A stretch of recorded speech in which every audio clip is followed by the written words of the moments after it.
Welcome to the You're Not Crazy podcast, hosted by Jessica Knight, a certified life coach who specializes in healing from narcissistic and emotional abuse. This podcast is intended to help you identify manipulative and abusive behavior, set boundaries with yourself and others, and heal the relationship with yourself so you can learn to love in a healthy way. You can connect with Jessica and find additional resources, content, and coaching at emotionalabusecoach.com. Hello, and thank you for being here. Today, I'm sharing something a bit different, and this is a bonus episode from Unhooked, my private podcast series for survivors breaking free from emotional abuse. This episode is one I wasn't planning to release publicly, but after so many conversations with clients and messages from listeners, felt like I needed to. This is about sexual coercion and how it plays out in the cycle of abuse. Sexual coercion is often misunderstood. It's not seduction. It's not miscommunication. It's pressure, guilt, manipulation, and punishment used to get sex. When you've said no, shown hesitation, or felt unsafe, it's not about desire, but it's about power and control.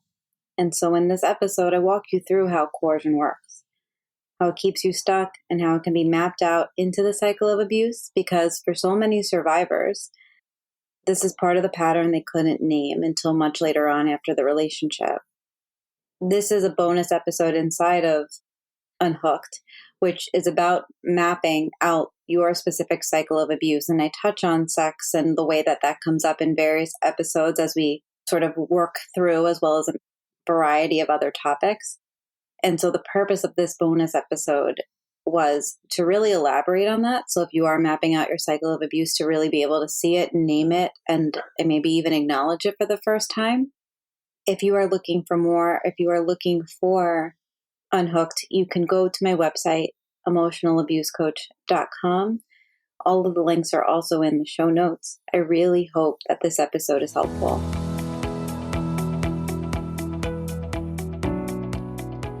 This episode is about the cycle of sexual coercion, which I mentioned in the series that I was going to lean into it a bit more in a bonus episode. Sexual coercion is sex without meaningful consent. It's not seduction. It's not persuasion. It's a violation of your autonomy, and that's abuse. Sexual coercion is when somebody pressures, manipulates, threatens, or guilts you into sex or into doing something sexual that you don't want to do. It doesn't matter if you eventually said yes. If that yes came from fear, pressure, exhaustion, guilt, or a desire to avoid conflict, then it's not real consent. Sexual coercion is defined in a lot of ways, but it is any persistent pressure to have sex after you said no or shown reluctance, using guilt or emotional manipulation or obligation to have sex, implying that threatening consequences if sex not given, removing money, cheating, leaving, sulking, rage, silent treatment, all of the above, using trauma, mental health, or your past against you to force you into compliance, framing your boundaries as cruelty, or calling your refusal selfish or unfair.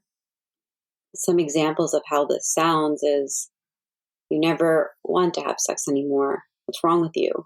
You know I have a high sex drive. Fine, I'll just go find someone who does. I guess you just don't love me. Then I guess you're not going shopping tomorrow. Or after sulking, giving silent treatment until you give in.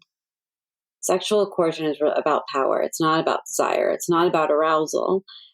The coercive partner isn't trying to connect. They're trying to conquer, to assert dominance, and to remind you that your body is not entirely your own inside the relationship. And often it's very subtle. It makes you feel like you're the problem. And that confusion and that self-doubt, that's by design. These men don't ask for sex. They extract it from you through pressure and silence and fear and through disappointment as punishment. And it's deeply traumatic. It leads to disassociation during sex, body-based trauma responses, loss of sexual agency, complex PTSD. If you can't say no and have that be okay and respected, it is sexual coercion. And so, in thinking about how this shows up in the cycle of abuse, because it's inherently very abusive, I mapped out the cycle of sexual coercion through the cycle of abuse. And I want to go through it because I think it's one of the first steps towards breaking free. First is tension building. The coercive partner is increasingly irritable, critical, distant, silent. They may express dissatisfaction with the relationship or hint at all their unmet needs. And the impact on the safe partner is that they feel anxious, like they're walking on eggshells, that they have to anticipate the next complaint or demand, or that they just have to give in, or thinking about when they will give in, or what they need to do in order to feel like they will give in. And then there's the incident of coercion. They end up falling into the guilt-tripping, manipulation, threats, emotional blackmail, or physical force. And the impact is that the victim might acquiesce out of fear or just wanting this to end. Obligation, a desire to restore peace, leading to feelings of violation and resentment. It's not like it gets better after that. It gets worse and worse and worse. And then the reconciliation. At times, the coercive partner may possibly apologize, but I've almost rarely seen it. What I see more is that they are now calm, their guards down. They're not causing more issues. They might offer affection or minimize the incident, create confusion and false hope.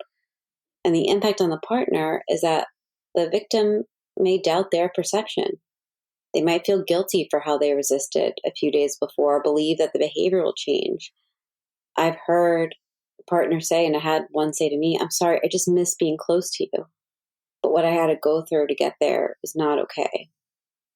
And then there's the calm, which is a temporary period of peace where the coercive partner behaves kindly, reinforcing the victim's hope for a possible change. And the victim might feel relief, leading to some sense of temporary normalcy.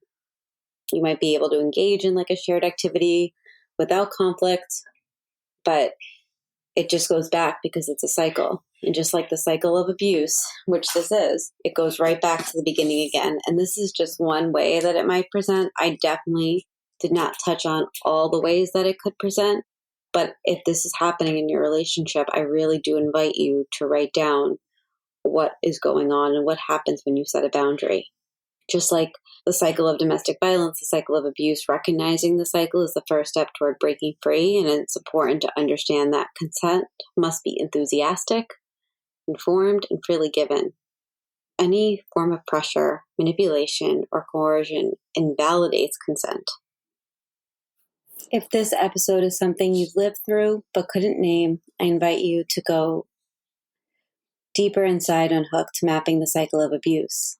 This is a private podcast series where we break down each phase of the abuse cycle, explore trauma bond in depth, and help you reclaim your clarity, your nervous system, and your sense of self.